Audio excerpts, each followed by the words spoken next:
Boa noite! Tudo cada vez melhor? Espero que seja tudo cada vez melhor em suas vidas. E começando hoje nosso estudo sobre o livro Confissões de Santo Agostinho. Mas antes eu quero comentar com vocês a respeito do objetivo dessas lives. Na última live um amigo meu me perguntou qual o objetivo da live, né? E então, para que fique bem conhecido, né, de todos, o objetivo dessas lives, de eu fazer essas lives, é justamente aprender, porque quem compartilha, né, quem, entre aspas, né, ensina, aprende muito mais, né, aquilo que está sendo estudado. Então, em relação a esse estudo, a maior beneficiada sou eu mesma. Então, estou me aprofundando nesses estudos enquanto compartilho aqui com vocês. O propósito desse meu perfil é também divulgar coisas boas, divulgar o bem, divulgar boas palavras, divulgar bons ensinamentos. Então, estamos aqui para isso também nessas lives. E tudo isso para quê? Para construir, né, nós mesmos, para expressar o melhor de nós mesmos. Porque a gente tem visto muito por aí, né, o contrário disso, né? Porque para expressar o pior de nós mesmos já tem bastante. E, em geral, para que eu possa estar aqui executando essas lives, existem muitos desafios que acontecem no dia a dia. Boa noite. E parece muitas vezes que existem forças opositoras, assim, para que algo aconteça e que eu desista, que me impeça de estar aqui divulgando esses bons ensinamentos. Mas aí eu entro no Instagram ou entro, né, numa página que abro da internet com alguma fofoca do dia, do momento, e eu fico bastante chocada com o que eu vejo, né? E esses dias eu abri, estava umas vésperas aí na preparação dessa live de hoje, e aí uma grande ex-global, né, super bonita, ela começa, né, o podcast, né, esse trechinho do podcast que divulgaram, dizendo assim: eu começo meu dia, eu já tenho que tomar um ansiolítico, né? Se você viu esse pedacinho de podcast, você sabe de quem que eu tô falando. E aí a pessoa que estava entrevistando ela falou assim, né, porque já tem uma angústia, né, então a gente precisa já tomar um ansiolítico. Nada contra quem precisa realmente, né, de remédios, né, o próprio Paramahansa Yogananda, ele diz que os remédios, eles contribuem quando a ajudar a força vital de nós mesmos desempenhar o seu papel e conseguir então disseminar aquela situação de doença, enfim. Mas parece que nesse podcast que eu estou comentando, a pessoa colocava isso como algo natural e como algo colocando na vitrine, né? Essa rotina diária de acordar e já ter que tomar um ansiolítico. Então, por que será que isso está acontecendo, né? Ao mesmo tempo, nesse mesmo podcast, ela fala o seguinte: porque quem é importante para mim é quem senta na minha mesa de jantar e quem fuma um baseado comigo, né? Nada contra também quem, né, ainda está aí buscando, através dessas substâncias, né, algo que seja bom para a sua vida. Mas isso nada mais né? A gente não tem como dar outro nome, eu mesmo já sofri disso, de um vício. E um vício, o que ele pode causar? Pode causar essa dependência, não é um hábito, né? Algo que a gente vai falar aqui, que possa gerar coisas boas para nossas vidas. Então, é interessante ela falar, né, que eu começo meu dia, eu tenho que tomar um ansiolítico. E o mais importante para mim é quem fuma um baseado comigo. Então, ou seja, a pessoa mais importante para ela é quem fuma um baseado com ela, né? Uma pessoa que é mãe de algumas crianças, né? E a gente sabe a importância que tem, né, eu aqui com uma criança em casa, na formação de um ser humano, de uma rotina, de ordem dentro de uma casa, né? Então, uma casa onde tenha, né, vícios, onde tem esse tipo de situação, eu acredito que não é um ambiente bom para uma criança se desenvolver. E aí, é interessante ela falar, por que eu preciso tomar um ansiolítico logo que acorda, né? E ao mesmo tempo, né, prezar pelo vício, né, dessa substância, e no caso a maconha, porque muitas vezes quando a gente está acordando, muitas pessoas podem não saber, mas enquanto nós estivemos dormindo, nós estávamos aí sendo coordenados pelo nosso subconsciente. E aí quando a gente acorda, aqueles primeiros momentos são os momentos em que a gente ainda está com aquela ligação, com essa fonte, esse manancial de sabedoria imanente no universo, e aí a gente está ali levantando, e quando a gente está despertando, a gente está começando também a se desligar de tudo isso, né? E ficar mais focado no que nossos sentidos estão percebendo. E se eu preciso tomar um remédio, assim, né? Mais uma vez, nada contra quem toma remédios, mas será que eu também não estou aquele momento de despertar que acontece quando muitas vezes também essa vozinha da consciência, né, começa a nos dizer seja melhor, seja bom, ter alguma coisa equivocada no seu dia a dia que pode melhorar, e aí eu já tomo uma substância para apagar também aquela vozinha, né? É isso que acontece muitas vezes com o vício. Então, a pessoa viciada, ela precisa usar mais a substância justamente também para contribuir com que essa vozinha da consciência não seja despertada. Então é isso, né? Esse é um dos objetivos, né, que me motiva também a fazer essas lives, compartilhar esses bons ensinamentos, que eu acredito que sejam bons ensinamentos, uma vez que eu também já estive do outro lado, dessa vida mais desregrada, e buscando então extrair e desenvolver o melhor em todos nós. Porque, como eu disse, para a degradação, para a depravação, é só a gente olhar os maiores ícones aí do Instagram, de tudo, né? Eles, em geral, são pessoas que estão invocando, né, muito mais do que a elevação do ser humano, né, o cultivo do humano em nós, a nossa animalização. E isso é bastante preocupante, né? Uma vez que o que seria isso? Seria agir, viver, buscando satisfazer somente os nossos instintos mais básicos, né, que todo animal tem. E continuando então no nosso estudo, vou começar falando uma frase que ele coloca sobre a soberba. Ele diz o seguinte: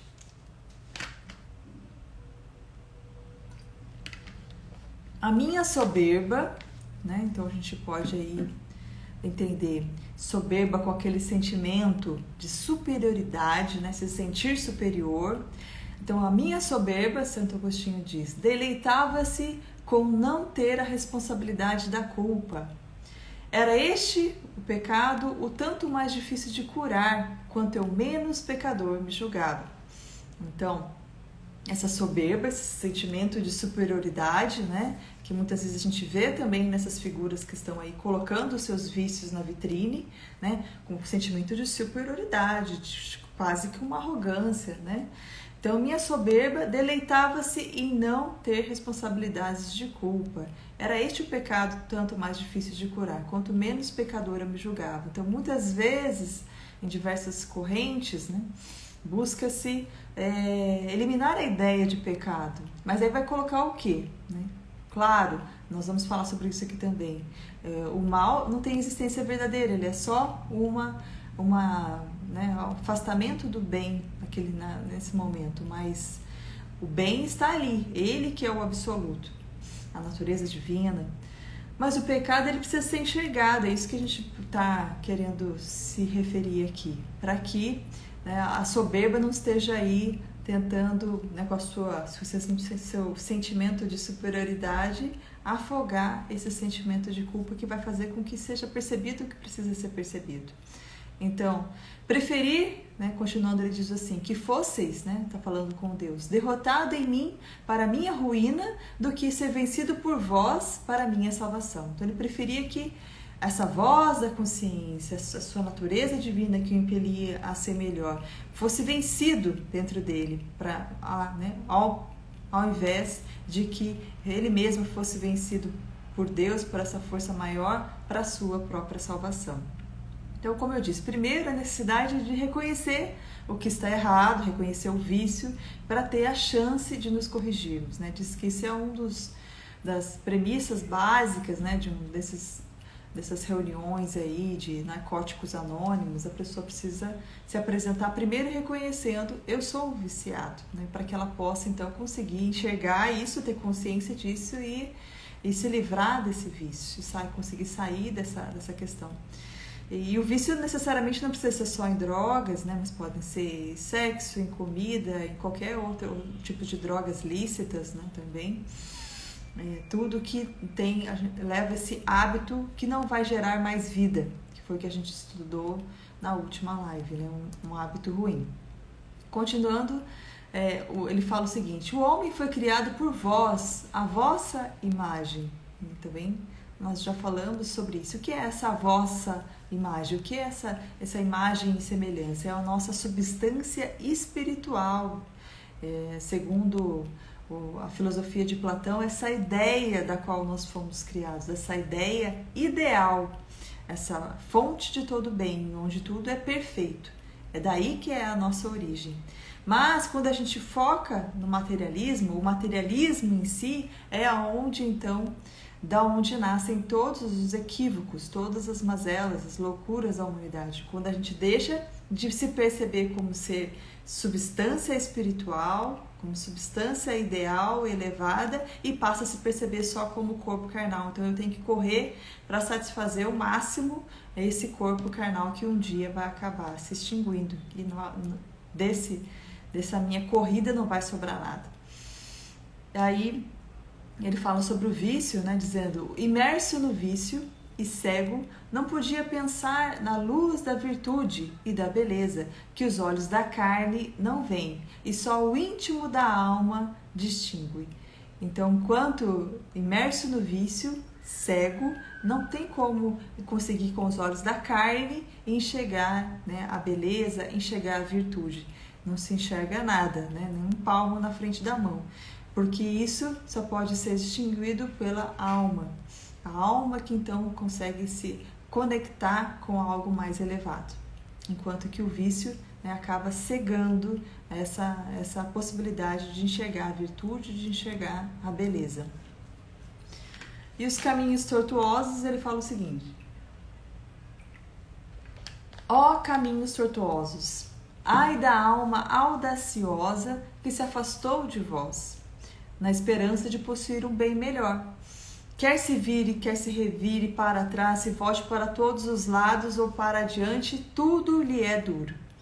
Então, enquanto essa alma audaciosa, que tem a audácia de se afastar do Criador, de se afastar desse bem maior, da energia criadora do universo, de Deus, chame como você preferir, essa alma audaciosa que se afasta do todo, né, acaba caminhando por caminhos tortuosos, onde tudo lhe é duro. Pode passar, né, correr nessa corrida desenfreada em busca da satisfação dos prazeres e do status. Em algum momento ela vai parar e vai perceber que está no final da linha e que não faz sentido nada disso, né? Porque, inclusive citando Mircea Eliade, que a professora Alice Helena sempre cita, né, dizendo sobre o sagrado, ele fala que o sagrado tem a função de dar sentido.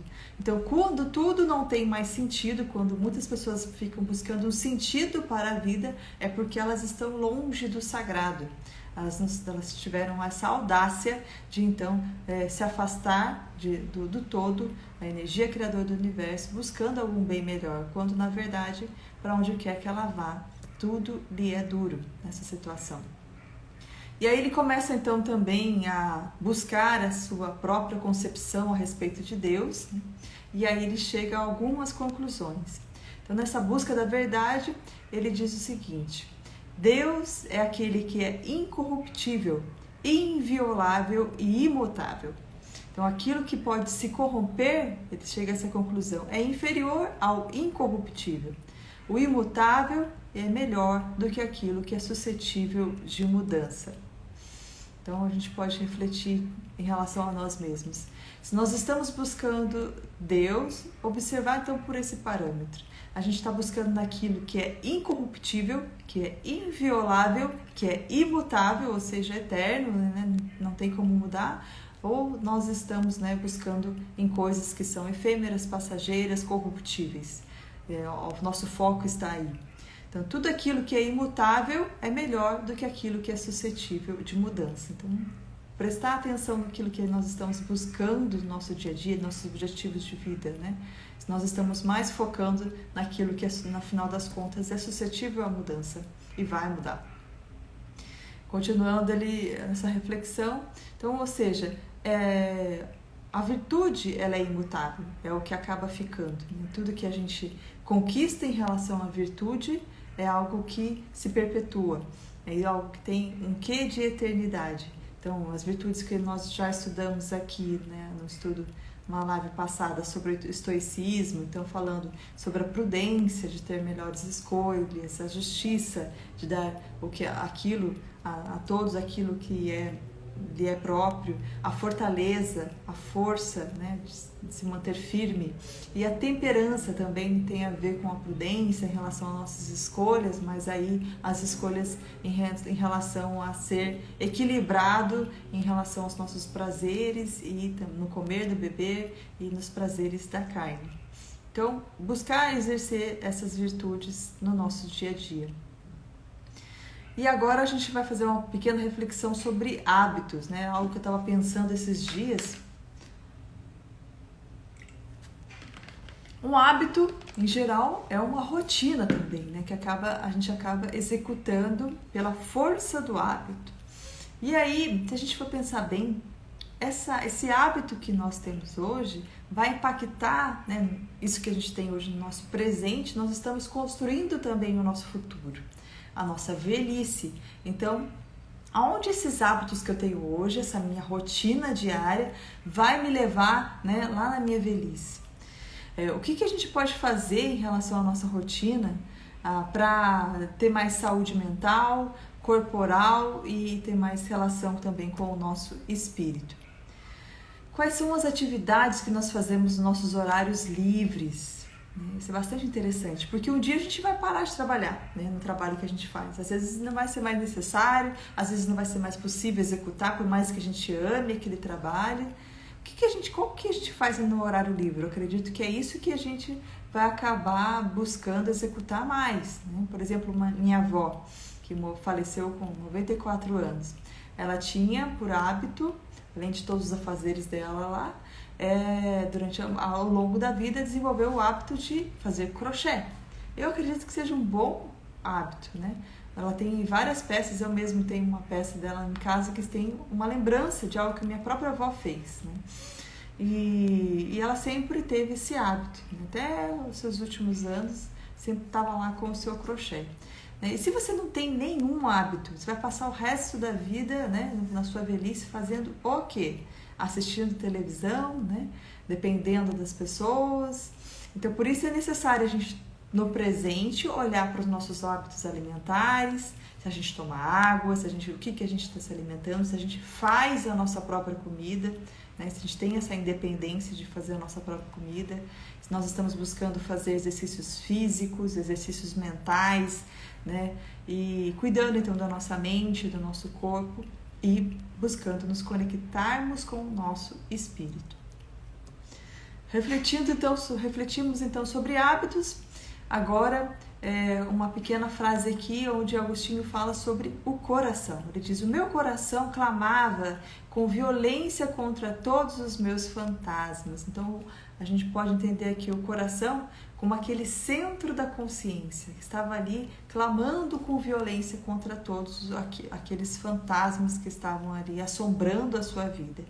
Ele estava então se sentindo angustiado contra todos e o coração clamando com violência contra todas aquelas assombrações. E no Egito, não sei se todos sabem, mas o coração ele tinha um simbolismo, né, de quando existia então a morte. O coração tem uma passagem em que ele aparece num desenho, né, onde a deusa Maat ele vai pesar o coração. E do outro lado da balança, uma balança com dois pratos, existia então a pena de Maat. O coração ele tinha que pesar menos que uma pena, para que então essa passagem dessa pessoa que acabou de falecer, né, tivesse uma boa passagem ou então ficasse presa aqui nesse mundo material. E como que a gente vai então ter um coração tão leve como uma pena, né? Esse centro de consciência? se a gente justamente fizer esses exercícios que eu acabei de falar, esses exercícios de buscar o mais elevado em nós, exercícios de buscar a virtude. A virtude não pesa, né? Se ela for bem direcionada, a gente vai ver sobre isso também, porque quando ela é mal direcionada, ela também pode potencializar hábitos ruins, ações ruins. E a verdade, ele fala o seguinte: quem conhece a verdade, conhece a luz imutável. E quem conhece, conhece a eternidade. O amor conhece a verdade. Ó verdade eterna, ó amor verdadeiro, eternidade adorável, vós sois meu Deus. Então, a verdade imutável e eterna, né? Que o amor conhece. Então, onde tem a verdade, o amor o reconhece. E vós sois meu Deus. Então, para Agostinho, ele já colocava aqui Deus também como essa verdade imutável e eterna. Ele fala também brevemente sobre a Eucaristia, tem uma contribuição aqui do tradutor. Ele fala o seguinte: sou o pão dos fortes, cresce e come-me-ás. Não me transformarás em ti como alimento da tua carne, né, ou do seu eu físico, mas mudar-te-ás em mim. Então, assim também sucede na Eucaristia, segundo o tradutor aqui. Porém, essa frase ela se refere à sabedoria divina. Então, sou o pão dos fortes, cresce, primeiro cresce, se desenvolve, se eleva, né?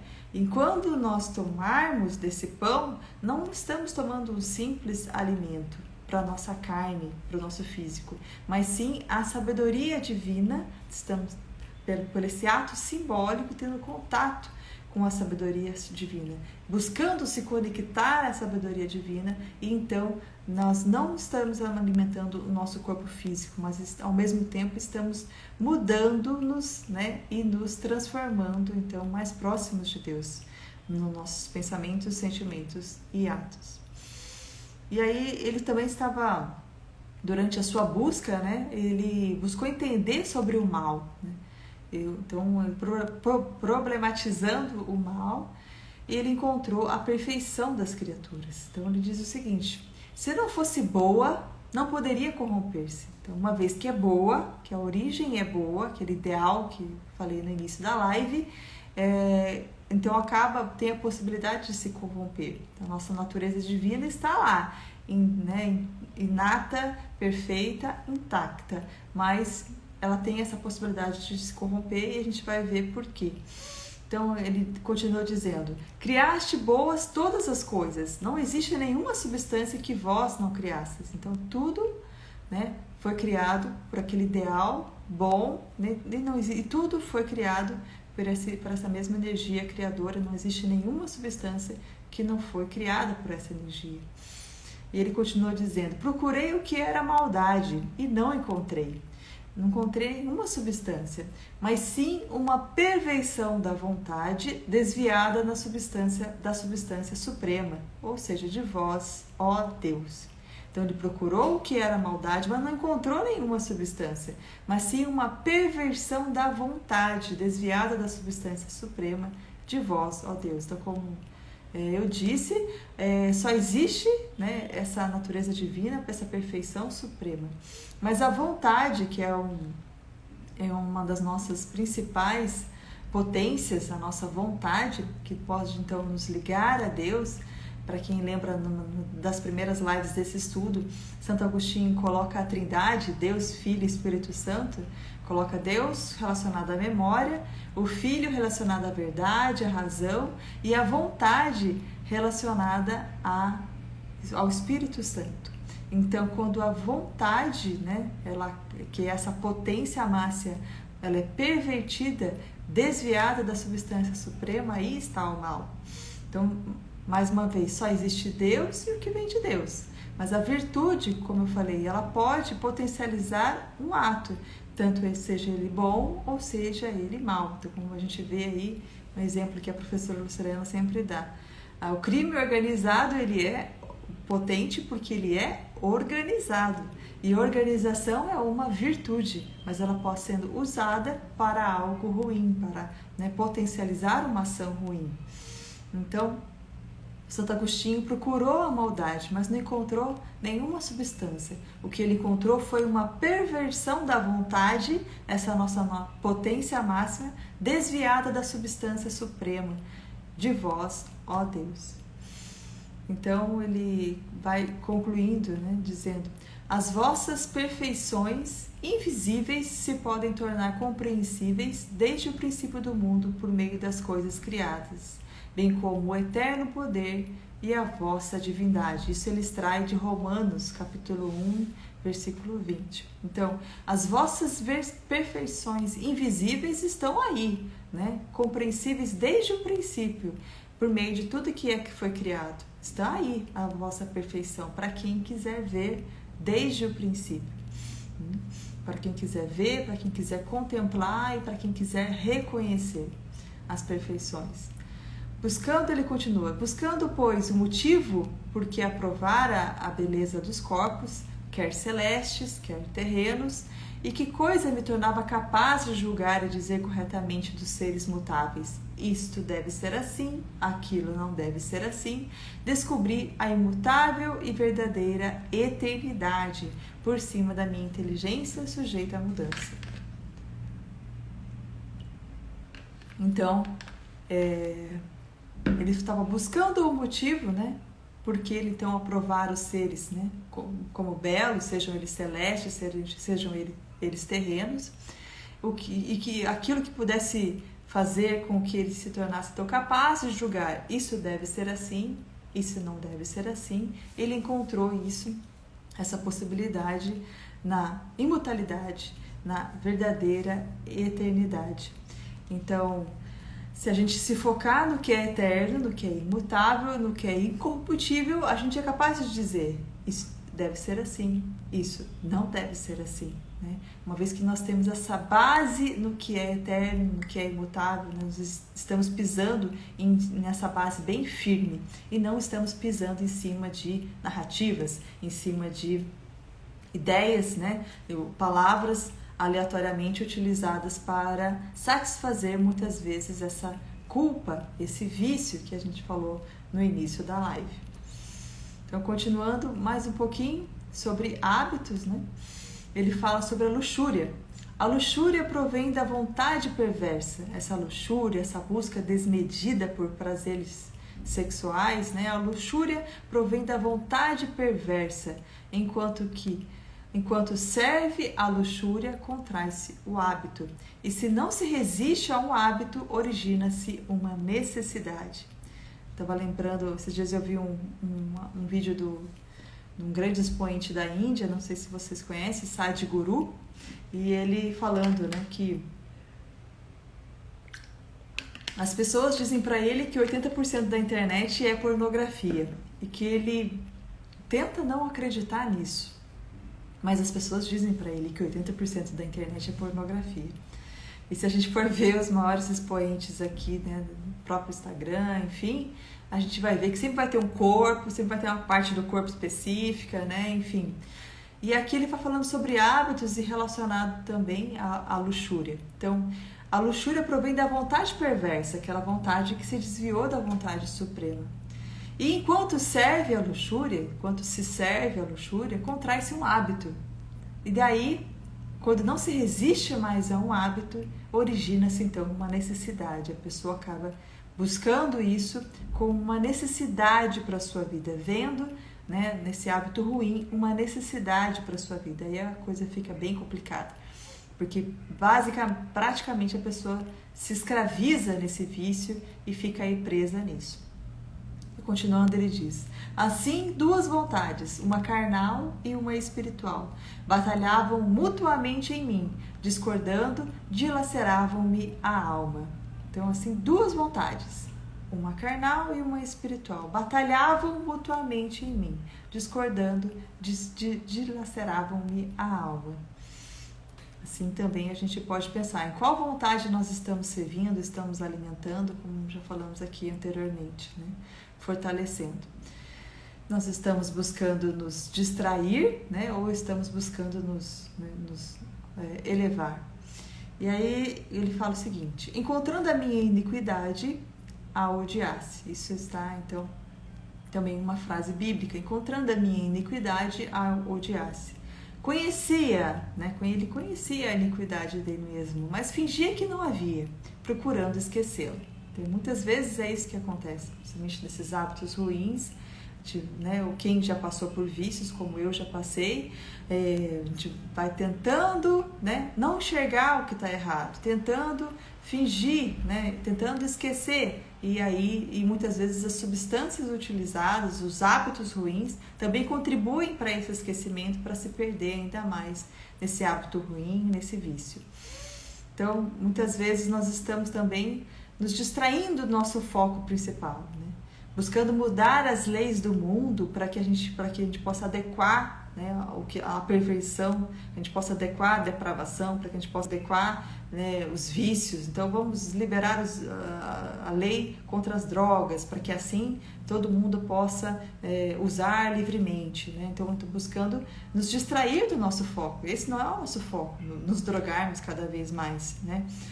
Vamos construir novas narrativas, novas ideias, né, para o que desde o princípio as coisas são, como para quem quiser ver.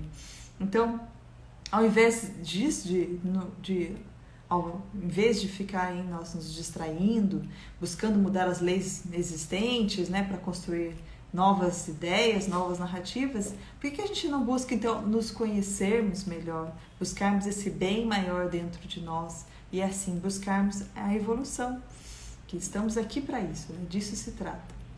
Sobre o livre-arbítrio, aí já encerrando aqui a nossa live de hoje, eu vou trazer algumas palavras aqui de Agostinho, em qual ele fala sobre o livre-arbítrio. Ele diz o seguinte, sobre ele mesmo, né? Aonde esteve durante tantos anos o meu livre-arbítrio? Aquela vontade, né, de livre escolha. De que profundo e misterioso abismo foi ele chamado, no momento a fim de me inclinar a minha cerviz ao vosso suave jugo e os meus ombros ao vosso fardo tão leve, ó Cristo Jesus. Aqui ele já começa a falar de Jesus Cristo. Minha ajuda e redenção. Isso também é uma frase bíblica, né? Então, aonde esteve durante tantos anos o meu livre-arbítrio? De que profundo e misterioso abismo ele foi chamado? No momento, a fim de inclinar a minha cerviz, então me inclinar o meu pescoço, né, ao vosso suave jugo. Então ele estava lá no abismo, né, que o livre-arbítrio dele o levou, suas próprias escolhas o levaram, mas no momento foi chamado para se inclinar ao vosso suave jugo. Para quem não sabe, também não sabia, fui pesquisar. Jugo é aquela peça de madeira que une, por aquela figura que a gente já viu, né? Para quem já foi da roça viu, né? Literalmente, né? 2 bois para que eles possam andar então na mesma direção. Então, ou seja, o que ele está dizendo aqui?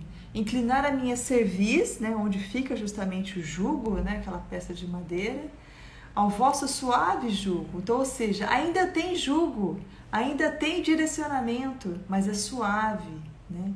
E aos meus ombros, ao vosso fardo tão leve, ó Cristo Jesus, minha ajuda e redenção. Continuando, ele diz, quão suave se tornou de repente carecer de delícias fúteis, ou seja, ter escassez dessas delícias fúteis, receava perdê-las e agora já sentia prazer em abandoná-las. Vós, a verdadeira e suprema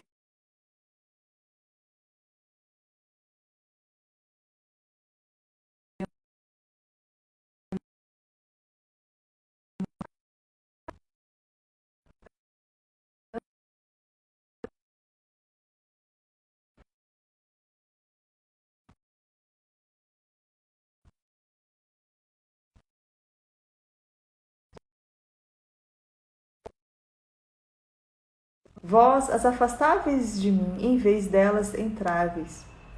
Então, em vez dessas delícias fúteis, entrou o Criador do Universo, entrou a vontade espiritual.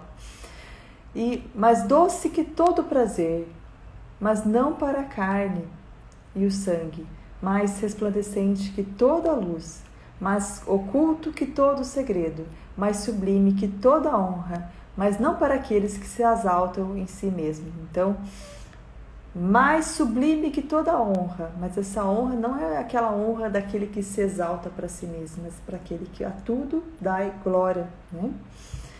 E para encerrando, ele vai dizer: já o meu coração estava livre dos torturantes cuidados de ambição e de ganhos, e de se revolver e esfregar na sarna das paixões.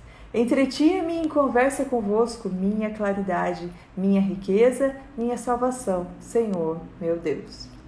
Assim a gente vai concluindo, reflexionando, né, essa semana, então, revisando os nossos hábitos, o que a gente está fazendo do nosso livre-arbítrio, das nossas vontades, com foco, né, em menos distrações, né, com relação ao passageiro, ao efêmero, e a busca do imutável, do eterno, em nós mesmos e em tudo. Né? Isso, então, através desse exercício, nós estamos construindo a nós mesmos. E assim, eu vou encerrando, agradecendo a participação, e daqui a pouco eu vou compartilhar esse vídeo aqui.